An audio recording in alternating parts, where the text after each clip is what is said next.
So people, so for today's video, punta na tayo sa era ko ng unboxing. Unboxing! Hindi, dumating na kasi yung binili kong keyboard. I think binili ko siya last Thursday. So dumating na siya. So new keyboard namin ni Ma'am May. Hi Ma'am May, shoutout. So bumili kami ng keyboard na mechanical keyboard para sa office namin. Which is Zeus X Haiku ba ito? Yeah, parang ganun. Zeus X Haiku. Haiku? So that's in the box. So itong binili namin keyboard is keyboard plus mouse na siya. So kaya namin siya binili kasi gusto ni Mami yung may umiilaw daw na keyboard. So ito yung akin. And right ko nga. So Rainbow LED light wired keyboard. Ito yung keyboard ko, ito yung mouse ko. Si Ma'am May kasi nasa same box na. Pakita ko na muna kay Ma'am. Ito yung kanya na. And this is mine. Light green. Hindi siya masyado maingay. Hindi ko. So cute! And this is my mouse. Yung una, binuksan ko. Akala ko mag-isa lang mouse. Yung pala same yung box ng kanya. Pero siyang box ng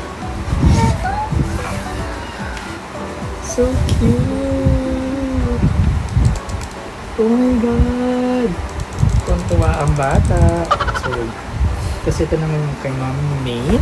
Pakita lang din yung color niya. Comment down below if gusto nyo malaman. Comment down below! Ito yung kulay ng kay Ma'am May. So cute diba? So girly. Kasi ito yung mouse niya. Ang girly din ng mouse. Oh my God! Let's try. A few moments later. So yan guys, medyo sariling sikap tayo today. So naka-set up na tayo. So ito na siya. Ganda ng ilaw. Rainbow light siya. Tapos ito yung on and off niya. Yan.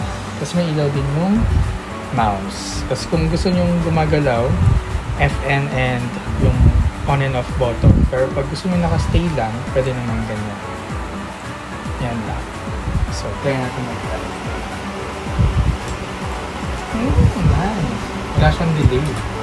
Try lang na magpa-tall. So yung circle na to, itong bilog na yan, is for the speaker. Ayan, pag pinindot mo naman, mute. So this is next. Diba? Tapos pause. Oh my God! Ang ganda! I'm so thankful talaga na nakita ko tong keyboard na to. So, if you want the link, wow! If you want the link, comment lang kayo sa video na to. Lang, cute. I love it.